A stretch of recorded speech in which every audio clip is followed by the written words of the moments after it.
ভাল আছিলে।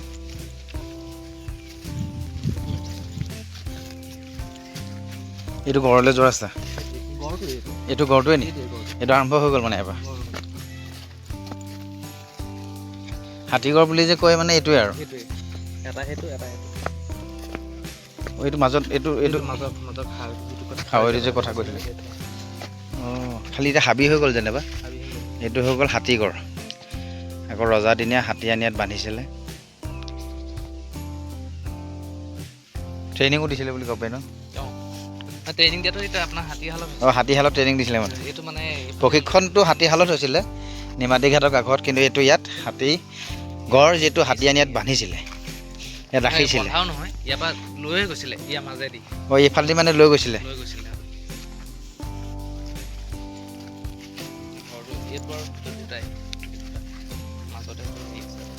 মানে এইটো এইফালে নিছিলে নে মাজেদি লৈ গৈছিলে? মাজেদি নিছিলে। অঁ এই খাৱৈটোৰ মাজেদি মানে হাতী নিছিলে মানে। এইটো মানে এনেকুৱাকৈ আছিলে মানে ধৰক হাতীটো যাতে ঘূৰিব নোৱাৰে, পলাব নোৱাৰে মানে। একবাৰ যদি ইয়াত সোমোৱাই দিয়ে নহয়, সি মানে ঘূৰি যাব নোৱাৰে আৰু সেইটো চিষ্টেমত মানে বনোৱা আছিলে। কৈ যোৱা এইটো এতিয়া মানে কি ধৰি লওক, এইটো এনেই থাকি গ'ল আৰু নলা নিচিনা হৈ থাকিলে।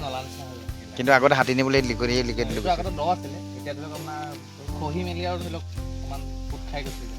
হাতী যেতিয়া নিছিলে তেতিয়া লগত মানুহে তাৰ ওপৰত উঠি পেলাই নিছিলে নে বান্ধি পেলাই লৈ গৈছিলে? এইটো আগে লৈ গৈছিলে, পিছত বেলেগ হাতীয়ে মানে খেদি লৈ গৈছিলে। অঁ মানে যিটো ঘৰচীয়া হাতী আছিলে, ঘৰচীয়া হাতী মানে আপোনাৰ আহিছে আৰু আগৰ যিখিনি মানে সেইবাৰ পাহাৰ পৰা ধৰি আনে, সেইখিনি আগত পঠাই মানে পিছৰ পৰা খেদি এনেকৈ নিছিলে। এতিয়া খালি ধৰিব নোৱাৰে, পোট খাই গ'ল আৰু। কিন্তু যেতিয়া প্ৰথমতে যেতিয়া এইটো বনাইছিলে, হাজাৰ বছৰ হৈ গ'ল, যেতিয়া প্ৰথমতে এইটো বনাইছিলে তেতিয়া বনাওঁতেতো ধৰি লওক চাফা আছিলে, লিক আছিলে, এটা মানে কি ধৰি লওক চবেই জানিছিলে যে হাতী নিয়া এইটো বাট। কিন্তু এতিয়া মানে কি হাবি জংঘলে ভৰপূৰ হৈ গ'ল। তেতিয়া মানে ধৰি লওক এই খালটোৰ তলত এনেকুৱা তক্তাহে পাৰি দিছিল ৰজাৰ দিনত, মানে শিমলু তক্তা, যাতে বহি নাযায় হাতী কিমান ৱেইট থাকে। ইমানকৈ মানে ৰজাই হেৰি কৰি বনাইছিলে।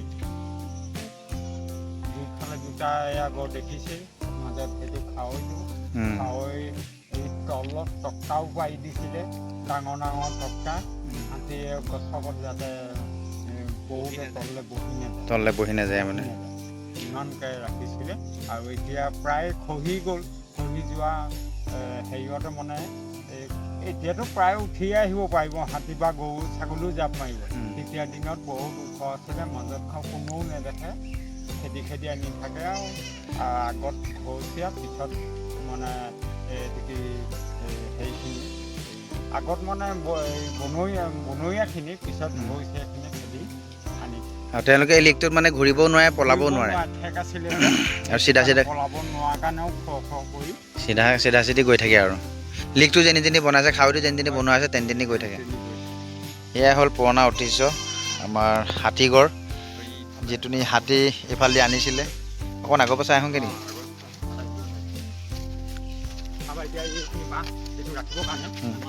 প্ৰায় মোৰ ভতিজাই হয়, তেওঁলোকে কোৱা মতত ধৰি লওক ৰাখিবৰ কাৰণে বান্ধ কৰি মেলি যাবৰ কাৰণে আনি ৰাখিছে।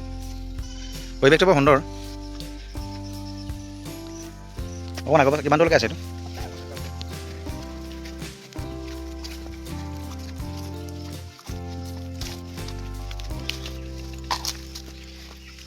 এতিয়া মাছ চলি আছে হ'বলা।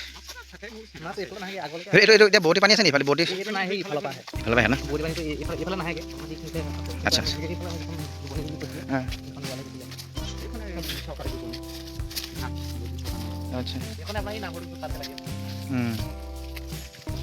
এয়াই হ'ল হাতীগড়। হয়তো আপোনালোকে বহুত ভিডিঅ' পাইছেও চাগে, কিন্তু মই পুনৰ ৰাতি নতুনকৈ ভিডিঅ' লৈ আহোঁ বুলি আনিলোঁ। ময়ো দেখা নাছিলোঁ, ময়ো চাবলৈ আহিলোঁ।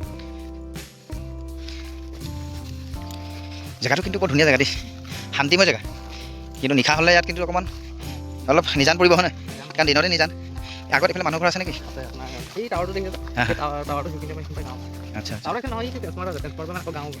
আচ্ছা ধুনীয়া জেগা এইটো লিকটো নাইকিয়া হৈ গ'ল। সহায় মিলি মানে মানুহে কামত খটালে আৰু এইটো চব কাৰোবাৰ নিজৰ নিজৰ মাটি নহয় গোটেই নিজৰ মোৰ ওপৰত আকৌ যেনিবা হাতীকণ পৰিছে হয় সহায় মিলি কিছুমান এইফালে হাতীগড়টো এৰিয়াটো পৰিছে আৰু জেগাটো সুন্দৰ জেগা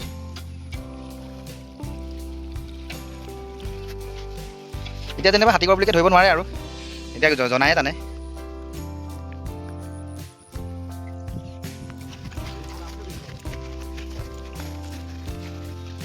সঁচাকৈ ৰজা দিনত কিন্তু বৰ বেলেগ ধৰণৰ পৰিৱেশ আছিলে চাগে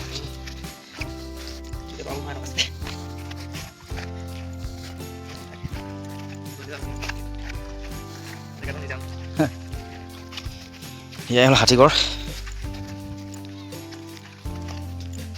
মই ইমান দিনে শুনি আছিলোঁ হাতীগড় জানিছিলোঁ কিন্তু যোৰহাটৰে হৈ পেলাই মই আজিলৈকে হাতীগড় জেগাটো চাবলৈ মই সময় পোৱা নাছিলোঁ আজি মিলিলে জেগাটো আজি চোৱাও হ'ল আৰু সকলোকে দেখাবলৈও সুযোগ এটা পাইছোঁ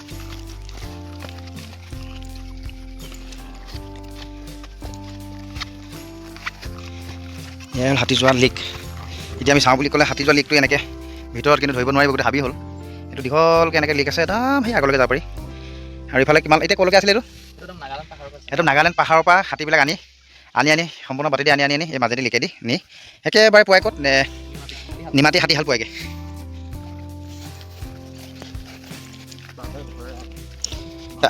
তাতে প্ৰশিক্ষণ দিয়ে ন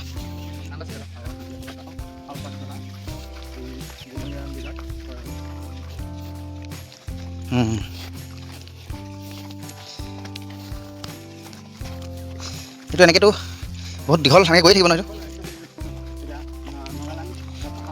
নাগালেণ্ড পাহাৰলৈকে আছে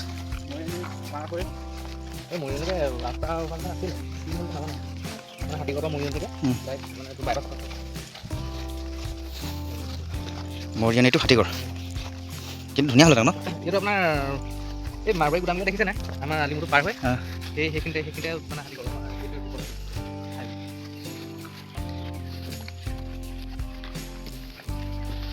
এইটো এনেকৈ গৈ থাকিলে নাগালেণ্ড পাই যাম নহয়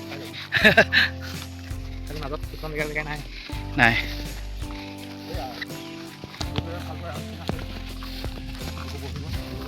এইবিলাক জেগাবিলাক পৰিৱৰ্তন হৈ গ'ল খহি গ'ল ৰাস্তা আৰু যিটো হাতী নিয়া খাৱৈ আছিলে সেই খাৱৈখিনিও পোত খাইছে লাহে লাহে বাম হৈছে এতিয়া আমি যদি চাওঁ বুলি কওঁ তেন্তে ইয়াত আমি অকণমানকৈ দেখা পাম এইটো হ'ল খাৱৈ এইটো বৰ দ খাৱৈ আছিলে ৰজা দিনত যেতিয়া হাতী নিছিলে কিন্তু এতিয়া সেই খাৱৈ পোত খাই গ'ল এটা স্মৃতি হৈ ৰৈ গ'ল ঠিক আছে সময় সাপেক্ষে পৰিৱৰ্তন হৈ যায় কিন্তু সংৰক্ষণ কৰি ৰাখিব পৰাটোৱে মেইন কথা আটাইখিনি তাত কিছুমান গছনি বাঁহ কাঠ মূল্যৱান পুলি এইবোৰ ৰুই পেলাই গতিকে হাতীগড় ভাগ মানে চিনটো ৰাখিবৰ কাৰণে নতুন প্ৰজন্মকো কথাবিলাক বুজাই লৈ পেলাই এতিয়া সংৰক্ষণ কৰি ৰখাইছে কিন্তু ঠায়ে ঠায়ে যাতায়াতৰ কাৰণে কিছুমানে হয়তো ৰাস্তা উলিয়াই সহায় মেলি ৰাস্তা বনাই লৈছে কিন্তু আমাৰ গড়চুৱা জেগাডোখৰত এতিয়ালৈকে জীৱিত হৈ আছে হাতীগড় এতিয়ালৈকে কোনেও খোৱাব মেলিব পৰা নাই আমি সংৰক্ষণ কৰি ৰাখি আছোঁ ইমানেই আৰু এসমীয়াহে হ'ব কিন্তু আপোনাৰ ঘৰৰ লগত লাগিয়ে আছে